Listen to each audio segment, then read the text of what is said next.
Hello friends, this is Pradeep Sharma here. आज हम लोग बात करने जा रहे हैं स्टॉक मार्केट के बारे में कि स्टॉक मार्केट क्या है और ये कैसे काम करता है। तो सारे चीज़ हम लोग इस वीडियो में कवर करेंगे। तो अब यहाँ पहले हम लोग समझ लेते हैं कि जो स्टॉक मार्केट होता है उसे हम लोग शेयर मार्केट भी कहते हैं। तो बोलने में कोई दिक्कत नहीं है, आप शेयर मार्केट भी कह सकते हो, स्टॉक मार्केट भी कह सकते हो। तो दोनों चीज़ें सेम है। अब इसे हम लोग पूरे डिटेल में सीखने के लिए किसी एग्जाम्पल का सहारा लेते हैं ताकि हमको ये चीज़ आसानी से समझ में आ सके कि शेयर मार्केट क्या है और कैसे वर्क करता है। अगर मान लिया जाए मैंने कोई कंपनी स्टार्ट किया, मान लिया जाए सपोज दैट कोई भी चीज़ का बिजनेस मैंने ले लिया, कपड़े का बिजनेस या जैसे रेस्टोरेंट टाइप का कोई भी एक बिजनेस हम लोग कैच कर सकते हैं। एग्जाम्पल के लिए मान लिया जाए मैंने एक रेस्टोरेंट स्टार्ट किया। अब रेस्टोरेंट मैंने स्टार्ट किया बहुत छोटे से। अब क्या हुआ कि कस्टमर को काफ़ी ज़्यादा पसंद आने लगा। तो अब क्या हुआ, अब उसका थोड़ा थोड़ा सेल बढ़ने लगा और अच्छा खासा उसका ग्रोथ होने लगा। अब हमें लग रहा है कि ये कंपनी काफ़ी अच्छा चलने लगा या जो रेस्टोरेंट है काफ़ी अच्छा ग्रोथ पे है और ये आगे चल के बहुत ही अच्छा परफॉर्म करने वाला है। तो इस अकॉर्डिंग इस कंपनी को हमें काफ़ी बड़ा करना होगा, यानी कि इसे एक्सपैंड करना होगा।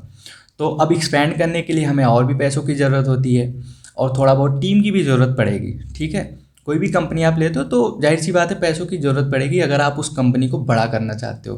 तो अब मैंने क्या किया, अब जब हमें पैसे चाहिए, फंडिंग चाहिए, तो पहले हम किससे मांगेंगे? जाहिर सी बात है हम किसी रिलेशन के पास जाएंगे या अपने फ्रेंड्स वगैरह किसी को बोलेंगे। तो अब वो हमें पैसे क्यों देगा?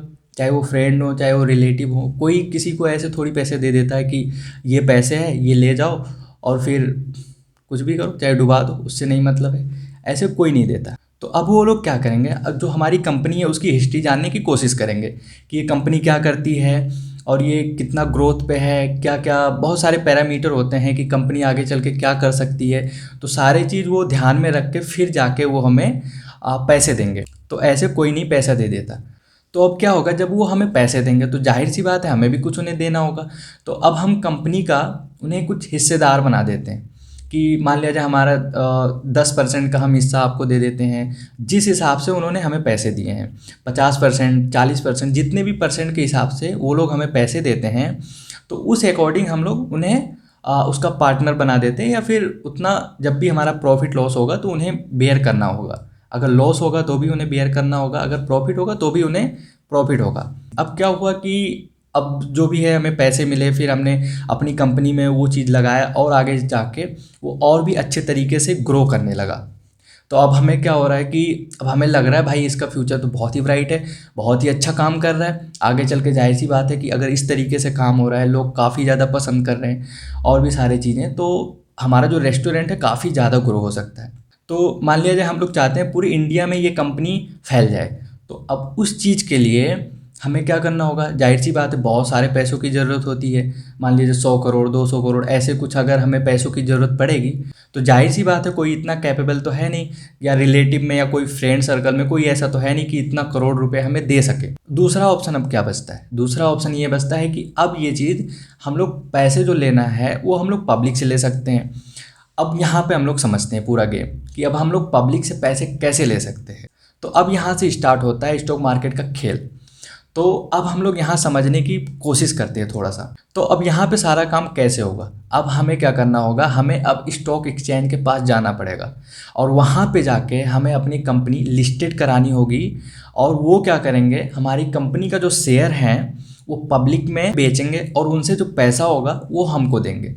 ठीक है, तो जो शेयर एक्सचेंज होते हैं या स्टॉक एक्सचेंज दोनों सेम है। जो शेयर को बिक्री और खरीदी कराते हैं उन्हें ही हम स्टॉक एक्सचेंज बोलते हैं। तो अब क्या करना होगा, जाहिर सी बात है हमारे पास वही एक चांस है क्योंकि अब हमें पब्लिक से पैसे लेने हैं। तो कोई ऐसे तो देगा नहीं। अगर हम बैंक में जाते हैं तो जाहिर सी बात है वहाँ पे हमें इतना पैसे भी नहीं मिलेंगे और ब्याज इंटरेस्ट जो होता है काफ़ी ज़्यादा हमें देना पड़ेगा।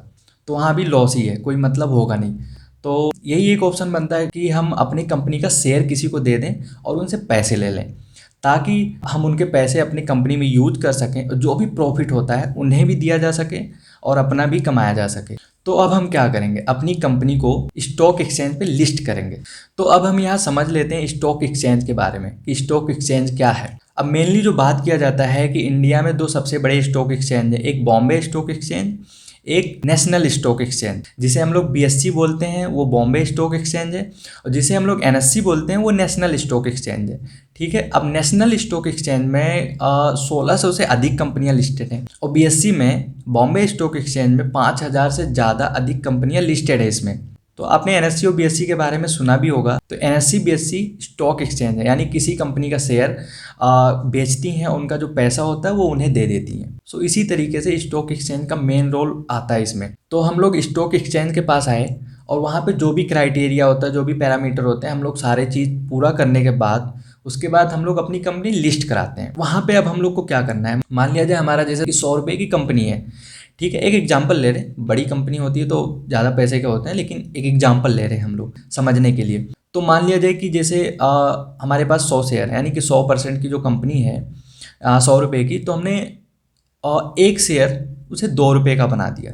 ठीक है, अब एक शेयर मैंने 2 रुपये का बना दिया, या 1 रुपये का भी कर सकते हो एक एग्जाम्पल के लिए। मान लिया जाए हमारे कंपनी का एक शेयर 1 रुपये का है, तो अब क्या करेंगे, कम से कम कुछ परसेंट तो हमारे पास भी होना चाहिए। मान लिया जाए हम लोग 50% रख लेते हैं। अब 50% क्या करते हैं हम लोग, 50% के लिए हम लोग स्टॉक एक्सचेंज से कहते हैं कि ये हमारा 1 रुपये का एक शेयर प्राइस है, इसे आप बेच करके जो पैसे होते हैं पब्लिक से मिलते हैं वो हमें आप दे दीजिए। अब एक्सचेंज क्या करता है, अब एक्सचेंज क्या करता है कि जो आपका शेयर होता है वो पब्लिक में इश्यू करता है, और पब्लिक से आपके जो फंडिंग आती है, पब्लिक लोग जो फंडिंग देते हैं, जो पैसे देते हैं, वो आपको दे देती है, और उनको आपका शेयर दे देती है। अब इसमें स्टॉक एक्सचेंज का क्या फ़ायदा होता है, अब क्या करता है, वो कमीशन लेता है, जो भी कुछ परसेंट का जो भी एक्सचेंज कराने का जो भी कमीशन होता है तो वो लेता है, उसका फ़ायदा वहाँ हो जाता है, और हम लोग का काम भी हो जाता है।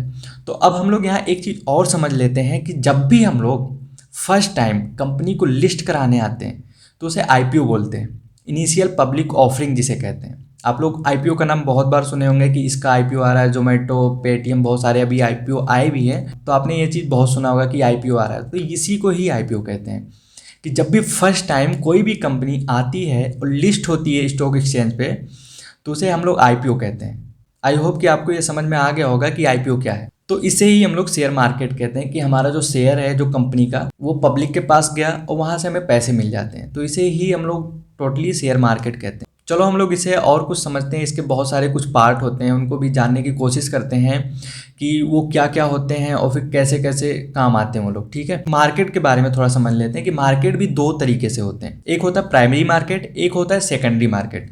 अब प्राइमरी मार्केट क्या होता है, मान लीजिए जब भी हम IPO लेके जाते हैं, ठीक है, तो उसमें जो प्राइस निर्धारित करते हैं हम लोग, कि मान लिया जाए 1 रुपये का हमारा एक शेयर है, तो वो प्राइमरी मार्केट के अंदर आता है, कि हम वहाँ पे फर्स्ट टाइम अपना जो गए प्राइस सेट किए कि इतने इतने का ये प्राइस होगा, ये फिर वहाँ पे हम लोग पैसा लिए, तो उसे हम लोग प्राइमरी मार्केट कहते हैं। तो अब सेकेंडरी मार्केट क्या होता है, सेकेंडरी मार्केट में जो शेयर है वो पब्लिक के हाथ में चला गया, तो वो कुछ भी कर सकता है, वो किसी और को भी दे सकता है कि भाई हमने ये शेयर लिया, उसको अगर फ़ायदा हो रहा है तो वो दूसरे को दे देगा। लेकिन अब हमको क्या होगा, हमको उससे कोई लेना देना नहीं है, हमारा जो काम था वो हमने IPO के जरिए करा लिया, वो हो चुका है, अब हम अपनी कंपनी में व्यस्त हैं। ठीक है, तो सेकेंडरी मार्केट में जो आपस में लोग खरीद बिक्री करते हैं एक दूसरे से, कि डिमांड और सप्लाई, जो आप सुने भी होंगे कि इसका फिर से डिमांड आ गया कि हाँ ये कंपनी बढ़ रही है या जो भी होता है, तो लोग खरीदते हैं, और सप्लाई ज़्यादा हो जाती है तो वहाँ से प्राइस नीचे गिरने लगता है। तो इसी तरीके से सेकेंडरी मार्केट में काम होता है, उसे हम लोग सेकेंडरी मार्केट कहते हैं। हम लोग एक और चीज़ है जो जान लेते हैं, बहुत इंपॉर्टेंट चीज़ है।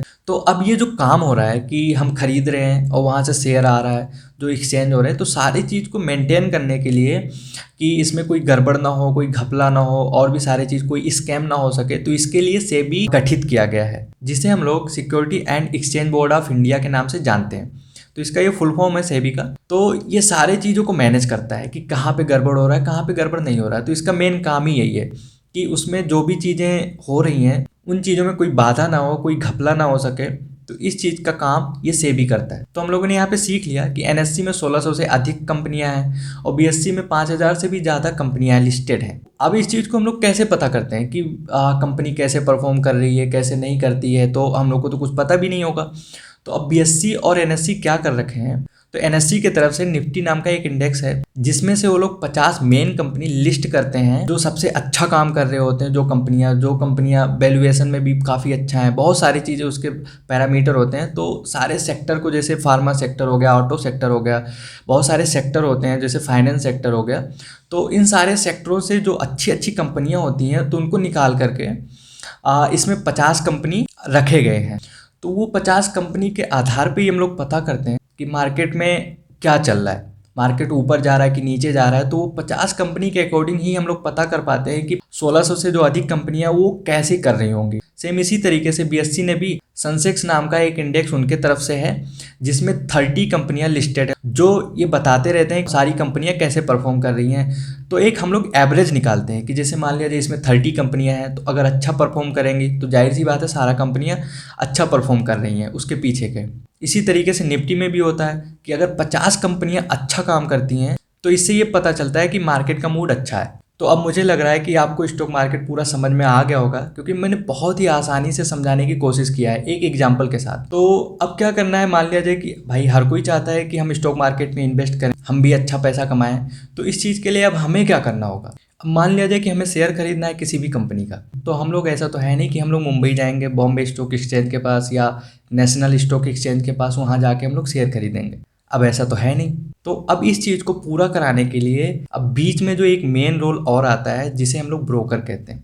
अब ब्रोकर ये सारा काम करवाते हैं। अब ब्रोकर जो होते हैं वो एनएससी से या बीएससी से जो स्टॉक एक्सचेंज है वो कनेक्टेड रहते हैं, ठीक है। तो शेयर वगैरह तो सारी चीज़ वहीं अवेलेबल है। अब ब्रोकर लोग जो है वो अपना ऐप लॉन्च करते हैं ताकि हम लोग ऑनलाइन शेयर को बाय कर सकें और बेच सकें, तो दोनों चीज़ कर सकें। तो इसलिए वो लोग अपना ऐप लॉन्च करते हैं और इस प्रोसेस को हम लोग ऑनलाइन कर सकते हैं घर बैठे अपने मोबाइल से ही। और ब्रोकर क्या करता है, ब्रोकर हम लोगों से थोड़ा सा कमीशन ले लेता है खरीदने और बेचने का, क्योंकि एनएससी भी कमीशन चार्ज करता है उन ब्रोकर से, तो ये भी हम लोग से ब्रोकरेज चार्ज करते हैं खरीदने और बेचने का। तो अब हम लोग को ये चीज़ करने से पहले क्या करना होगा, अब हम लोग को एक डीमेट अकाउंट खोलना होगा।